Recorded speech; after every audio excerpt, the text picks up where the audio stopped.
There are 28 HSW vehicles in GTA 5 Online, so today I'm going to be ranking each one on our tier list to see which ones are the best and which ones aren't. And trust me, you want to stay to the end because the results from the tier list are pretty unexpected. Let's get into it. Starting us off, we got the Brioso. This thing will be costing you $1.7 to $1.8 million for the entire car. This thing has an incredible launch because it's got all-wheel drive. It's also got some decent acceleration and a fairly high top speed for the car it is. This thing goes to 132.5 miles per hour. It's also kind of affordable, which it should be. Because it's small, it also helps it get through traffic in the city, so that's also a plus. And it can somewhat off-road because it's all-wheel drive. However, refrain from hitting bushes because when you hit those bushes, this thing is not going to have a good time. This thing does struggle a lot in the corners because it kind of has an understeer and oversteer type of handling. When you accelerate, it kind of understeers, and when you leave off the throttle, it oversteers. So it's a weird car, and it's got dog shit customization. Like, are you seeing this customization, guys? This is disgusting. Therefore, where is the Brioso? There it is. This thing goes into please pass. Next up, we got the weaponized. This thing will be costing you $2.8 to $2.9 million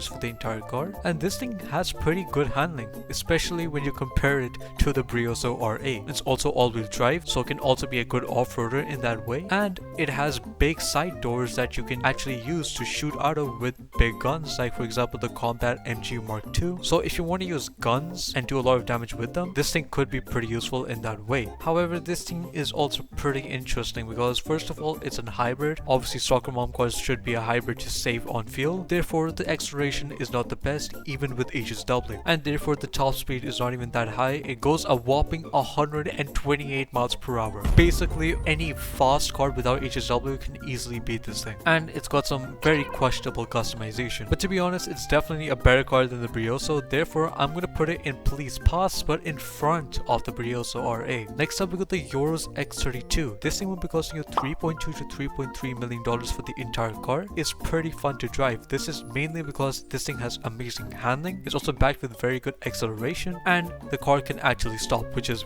incredible. On top of that, it's a very good looking car and has great customization to make it pretty unique. There are also some disadvantages with this vehicle, and that's first of all, it's got a poor launch because it's rear wheel drive and it's HSW, so it just gets completely cooked unless you throttle control with a controller, and it's the second slowest HSW car, with the weaponized being the slowest. So yeah, that is not good. 131 miles per hour is not very good for what you would expect from this car, especially with that price. So I would say overall it is a good car. It's just not fast enough and it's not worth the price, but it's definitely better than these two pieces of shit, so I'm gonna put it right here. Next up, we got the Arbiter GT. This thing will be costing you $2.5 to $2.6 million for the car and all its modifications. This is one of the few HSW muscle cars, and because it's a muscle car and it's got a ton of power, it's got very good acceleration and a pretty high top speed of 142 miles per hour. It's also the best wheelie car in this game because this thing can do a very long wheelie, which basically defies physics, but it's GTA. We have to just accept it. It's also got very good customization and looks pretty good. However, there are some issues, and that is the fact that it has a horrible launch because it's a muscle car and it's got HSW and it's got delayed turning. Like, I don't know what this car is on. It's like your keyboard has a latency. It's got some decent agility, but it's just delayed at turning. I don't know what type of voodoo magic Rockstar's cooking up in their facilities, but whatever they cook in, it's not good. Therefore, the Arbiter GT is a pretty cool car. However, it does need a lot of practice, and if you switch to another car, it's going to be very interesting. Therefore, I'll put it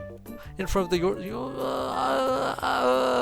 you know what? Let's put the yours in front because it can actually turn. Next up, we got the Issy Rally. Want to just say this out of the gate, I hate this car. This thing will be costing you $3 to $3.1 million, and this is actually the fastest SUV in the game, going 138.5 miles per hour. It's also got a pretty decent launch and very good acceleration, and it can be used off-road. Not the best, but it can be. On top of that, it's got a decent amount of customization. Now, you'll be like, why am I hating on this car then? First of all, it's got horrible handling. Why does it understeer like it does? It just does not make sense. On top of that, why are there no brakes? Who didn't put brakes on this car? Not only does this car barely turn, it barely stops, and it goes fast. So that's a horrible combination. And yeah, the car is dog shit, guys. There's nothing much to say. Just don't buy it. I'm probably going to put this in last, not gonna lie. You know what? It's better than the Brioso. It's better than the weaponized, I would say. So you know what? Let's just put it there. Next up, we got the Astron Custom. This thing will be costing you $2.6 to $2.7 million, and this is again one of the fastest SUVs in this game. This thing has a very good launch. launch, very good acceleration, it's pretty good off-road as well, and its handling on the high speeds is phenomenal. It's also got some decent customization. The bad features about this vehicle is that it just feels very heavy on the low speeds, so it's not very good at turning on the low speeds, and the brakes are again very questionable. I don't know what it is with SUVs, but Rockstar just doesn't like giving the brakes. But overall, the Astron Custom is a pretty good car. I'll give it a pass. It passes. It gets there. Yes. Great job. Next up, we got the Woodlander. This is another SUV, and this thing will be costing you $3 to $3.1 million. And this is just slightly faster than the Astron Custom, going 136.5 miles per hour. This is again one of the fastest SUVs in the game. It's got amazing acceleration, a very good launch, and it's a must-have for off-road. On top of that, it's got very good handling and feels very agile, so it doesn't understeer or feel heavy in any way. And thank God it brakes, it stops, guys. That is a big clutch by Rockstar. On top of that, it's got some decent customization, and overall, if you like JDM cars, this thing will look pretty cool to you, which it does to me. Now, the only problems I have with this vehicle is that sometimes it feels way too light, particularly off-road, so it starts oversteering, or it just feels unstable, like it's not planted to the ground, it's going to probably lift or drift out anytime. So that's the only issue. Otherwise, it's a pretty good car. It's probably better than the Astron Custom in every single way, other than just being slightly expensive. I'm gonna give it a pass, but a better pass than the Astron Custom. Next up, we got the Sentinel XS. This thing will cost you $1.9 to $2 million, and this thing is first of all an amazing NPC car you can get off the street. And if this is going to be your first HSW car, then you can get HSW for free, and the car is basically for free if you steal it off the street. Therefore, this is literally a free HSW car. It's got amazing acceleration, pretty good handling, good brakes, lots of customization, especially after it got added with a lot of customization. And yeah, it goes to a pretty decent speed for a 2013 car. However, this thing does have an old damage model, and basically, if you don't know what that is, every 2013 car has this weird damage model in which when it takes damage, its handling gets compromised like crazy, and it basically becomes kind of undrivable. So that's a problem with this vehicle. But otherwise, I would say it's a pretty good car. I'm going to put it ahead of the Woodlander as well as the Astron, just because of the fact that it's cheaper and very good. Next up, we got the Tampa GT. This thing will be costing you $3.2 to $3.3 million, and this is the third fastest car in this game, going 166 miles per hour. It's very good looking if you're into classic cars, and it's got some pretty good customization to back it up. Let's get to the issues with this vehicle. First of all, it's got a dog shit launch because obviously it's a muscle car with HSW. On top of that, someone decided not to give this thing a steering wheel, and then it has 3 gears for some reason, so its acceleration is very slow. Its wheelie is basically useless. It's basically like hydraulics. There's no point of the wheelie at this point. So yeah, the Tampa GT might be the third fastest car in this game. However, it's not really the best in any other way. Just because it's the third fastest car in the game and it's pretty cool, I'll put it in the mid tier. First mid car, let's go. Next up, we got the Vigoro ZX. This thing will be costing you $3 to $3.1 million, and if you get the convertible version, this will be costing you $3.3 to $3.4 million. This is the second fastest muscle car in the game after the Tampa GT. However, it's better in every single way other than top speed than the Tampa GT. This is because it's got way more gears, so it's got very good acceleration, it's got very cool looks and great customization, it's got pretty decent handling, and you can actually get a speed glitch with this vehicle if it gets damaged and you're going around the Sandy Shores area, from which it goes to like 180 miles per hour, which is absolutely ridiculous. However, it again doesn't have the best launch, and the wheelie is pointless. Therefore, I'm going to put the Vigoro above the Tampa, but in the mid class. Tampa, move, you fat ass. Okay, there we go. So the Vigoro is going to be one step ahead of the Tampa GT. Next up, we got the Firebolt ASP. This thing will be costing you $3.9 to $4 million for the entire car, and this thing is a pretty good off-road vehicle. This thing goes 139.25 miles per hour, and to get to that speed, it's got very good acceleration and amazing handling. Since it is an off-road vehicle, it's got amazing off-road capabilities and doesn't really get affected by bushes. Now, the issues with this vehicle is, first of all, it's an off-road vehicle, so it can be only used in off-road class races, and it's rear wheel drive, so if you're going to be climbing in any way, it's not going to be the best, especially in races. On top of that, this thing got no customization. For such a recent car, it doesn't make sense why this thing doesn't have a lot of customization. However, you can make it into Paul Walker's delivery vehicle, so in that way it does get a little bit of a pass. Just because of the fact that it's got way better performance than both of these vehicles, I'm going to put it in front of these two vehicles in the mid tier. Please move, fam. Oh my god. Next up, we got the Loggeroo. price. This thing will be costing you $3.2 to $3.3 million,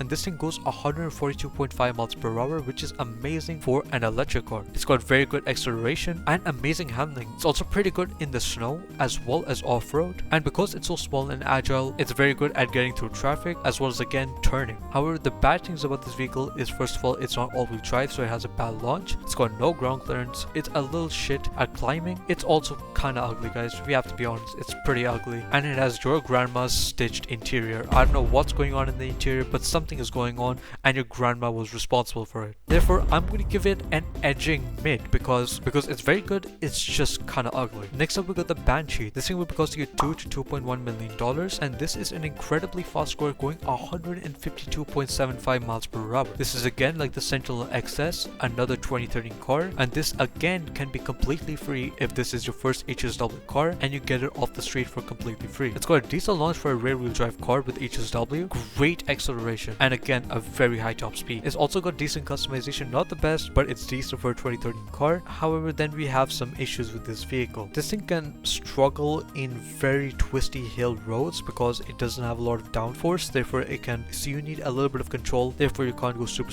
fast through some tight corners. And it's got the 2013 damage model that I talked about. So yeah, same thing, gets very glitchy. Since it's so cheap and it's so good, I'm gonna put it ahead of the Pina Colada Mobile and put it into edging mid. Next up, we got the S95. This is one of the first HSW cars that ever came into the game with the launch of HSW, and this thing will be costing $3 to $3.1 million.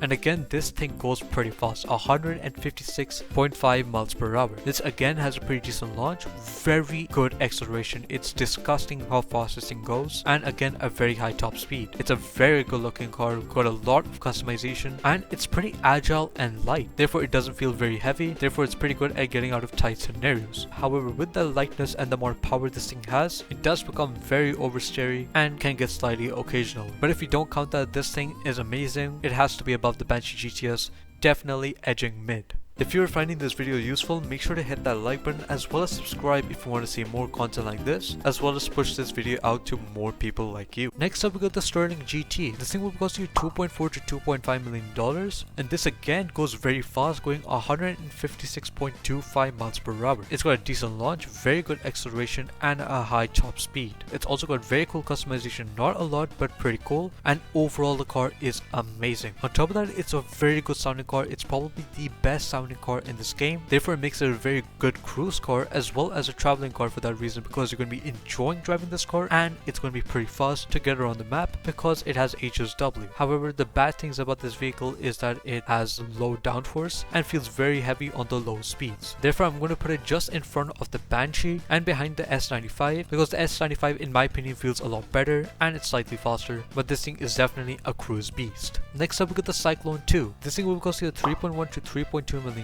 and this thing will be going 141 miles per hour. This is the quickest car you'll ever drive in this game. It has insane acceleration. On top of that, it's again very fast for an electric car, and it's amazing for drag racing for that reason. It also looks pretty cool. Now, the bad thing is that it has a very weird turning. When you hit the acceleration, because it has so much power, it starts understeering, and because the car is a more oversteery type of car, when you're off the gas, it oversteers. So therefore, it's a little interesting to drive the car when it keeps shifting from understeer to oversteer. However, if you get the hang of it, it's actually kind of good, making it a very good track car in this game. Just because of the fact that this thing is not as versatile as the other cars on this list, I'm going to put it over here in mid. Next up, we got the Monstrosity. This thing will be costing you $3.1 to $3.2 million, and this thing will be going 135.75 miles per hour. It's got a very high top speed for an off-road vehicle, very good launch, super quick. It's very small and nimble as well, so it can take corners both on-road and off-road super well, and it's the best off-road vehicle in some ways other than climbing, where the jogger kind of shines. That's the only bad thing about this vehicle. Otherwise, it's a very good looking car as well and has great customization. I'm honestly the biggest fan of this vehicle. However, since the cars coming up on this list are truly insane, I'm going to give it edging mid. Next up, we got the Turismo Classic. This is another cheap vehicle, only being $2.1 to $2.2 million, and this thing goes 151.5 miles per hour. It's got amazing acceleration, a super high top speed, especially if you do the speed glitch on this vehicle. vehicle, which again, like the Vigoro ZX, is done by damaging the car and driving around the Sandy Shores area, making it go like 180 miles per hour. It's got very good customization and it's pretty good looking. The only problems this vehicle has is that it's rear wheel drive and it's bad at off-roading. Not a lot of nitpicks for this vehicle, honestly. It's a pretty good all-rounded car. Just because of that, I'm honestly convinced to give this thing actually amazing. Basically nothing wrong with this vehicle and it's amazing in so many ways. Next up we got the NTD MT. This thing will be costing you $3.7 to $3.8 million and this thing goes 151.25 miles per hour, making it the second fastest supercar in this game. This thing has amazing acceleration and very good downforce, which therefore helps its handling, making it pretty good in the corners. It's also got very good customization, and if you like the Jesco, you're definitely going to love driving this car as well as just looking at it. Now there are some bad things with this vehicle. I think Rockstar just hates Koenigseggs and therefore this thing has engine resistance. Therefore this thing revs more than it should. It kind of slows down the car drastically, which does affect it a lot. It's very unfortunate. It's a very good car. I love driving it, but that engine resistance cooks it a lot. And since it's so expensive and it has such an issue, I unfortunately need to give it edging mid. If it didn't have engine resistance, it would probably be an actually amazing. Next up we got the Devis T8.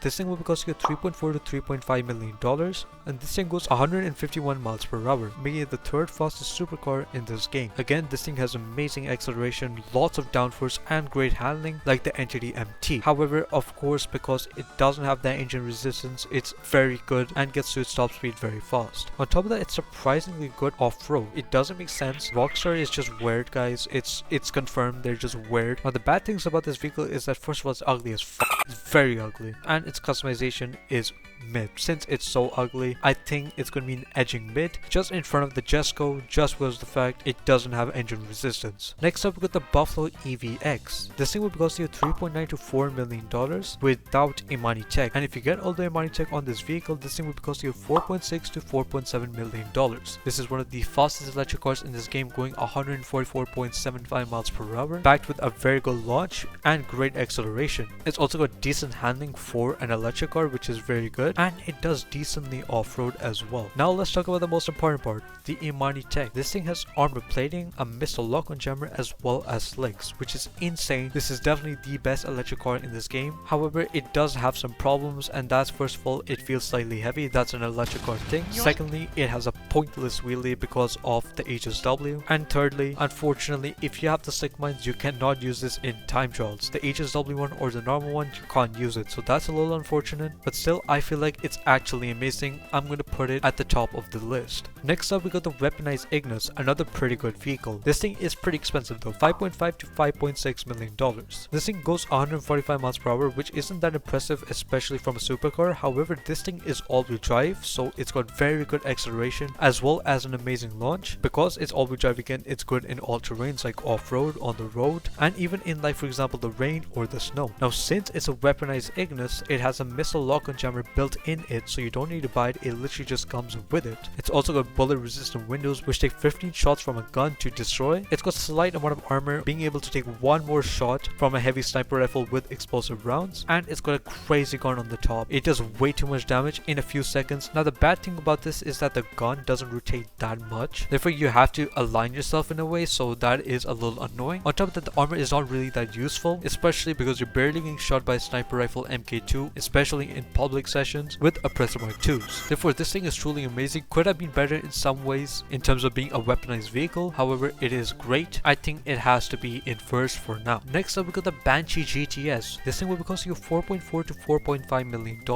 and this is the fastest car in the game, going 172.5 miles per hour. It's also very quick to get to that top speed, and it's got amazing grip on the high speeds, which is very good because if you're going super fast and you can't turn, that is a big problem. And it's got great customization. Now the bad thing is that it first of all has a horrible launch because it's rear wheel drive and it's got HSW, and secondly, it feels a little heavy on the low speeds, therefore the cornering isn't the best on the low speeds. But otherwise, it's a very good vehicle and the fastest vehicle in the game. Therefore, I'm definitely going to put it in front of the weaponized Ignis. Next up we got the Niobe. This thing will cost you $4.2 to $4.3 million, and this thing goes 159.5 miles per hour. This is by no means the fastest HSW car in the game. However, this is definitely the most controllable and one of the best handling HSW cars in the game. This is because it's all-wheel drive, so it has an amazing acceleration and launch. It's got a very high top speed compared to most cars in the game, and you can drive this almost anywhere because it's all-wheel drive. Now the bad things about this vehicle, it has a slightly glitched camera when you're flying or rolling in the air, and it's a BMW i8. I hate the i8, guys. Let me know in the comments if y'all hate it. I hate it. It's a pretty dog shit car. But yeah, those are just some nitpicks that are almost like opinions. Therefore, I'm going to put it in front of the Banshee. Next up, we got the FMJ MK5. This is the most recent HSW car in the game, and this thing will be costing you $5.2 to $5.3 million. And this thing has a top speed of 155.75 miles per hour. It's got very good acceleration and a very high top speed, especially for a supercar, since it's the fastest supercar in the game. It's got very good handling, especially because of the amount of downforce it has, and it's a pretty good looking car, especially if you like race cars like I do. However, unfortunately, because it's a race car and it's rear wheel drive, it's got a pretty mid launch, and because it's a race car, it's pretty big, therefore it's pretty hard to drive in between traffic in the city. But otherwise, it's an amazing car. It's definitely better than the rest of these cars over here right now, so I'm definitely going to put it in first for now. Next up, we got the Hakuchu Drag. This thing will be costing you $2.9 to $3 million, and this thing goes 157.5 miles per hour. This is the fastest bike in the game and the only HSW bike in this game. It's got great acceleration, a super high top speed. It's amazing to do your time trials such as your HSW and normal time trial. It does surprisingly good off-road as well. Something I'm really surprised about is that it's got a very bad launch off the bat, and it can't really do a proper wheelie, and it also has the bike issue. If you're as bad of a bike user like me, you'll understand what this is, and that's being flung off it every 2 seconds. So yeah, for people like me, I'm probably going to put it like here, but because of how good it actually is, I am going to put it in front of the FMJ. And last but not least, we got the last HSW car on this list, and we got the Italy Stinger TT. This thing will be costing you $5.9 to $6 million, and this is the second fastest car in the game, going 168.5 miles per hour. The acceleration is amazing, and it's got Imani tech, just like the Buffalo EVX. Therefore, it has a missile lock-on jammer, it's got armor plating, it's got slicks. Therefore, this thing is pretty insane. Now, the unfortunate part about this vehicle is that first of all, it's got pretty heavy feeling handling, which does make it struggle in the corners. However, something I would want to add is that if you get used to the car's handling by like driving it for like 5 or 10 minutes, it won't actually feel that bad. It's going to be a little weird when you switch to another car or come back to that car, but if you drive it for a little bit, you get used to it and it doesn't actually feel that bad at all. And it's got a chill launch, guys. It's got a dog chill launch. Like, what the f is that launch? It's disgusting. It's also kind of ugly. Honestly, as an HSW car, it's the best, guys. It's the best. I would say this list is pretty good. I would say this is a fair list as well. Let me know in the comments if you want to make any changes in this list. My voice is cooked. Make sure to check out this video on your screen, as well as like and subscribe, please.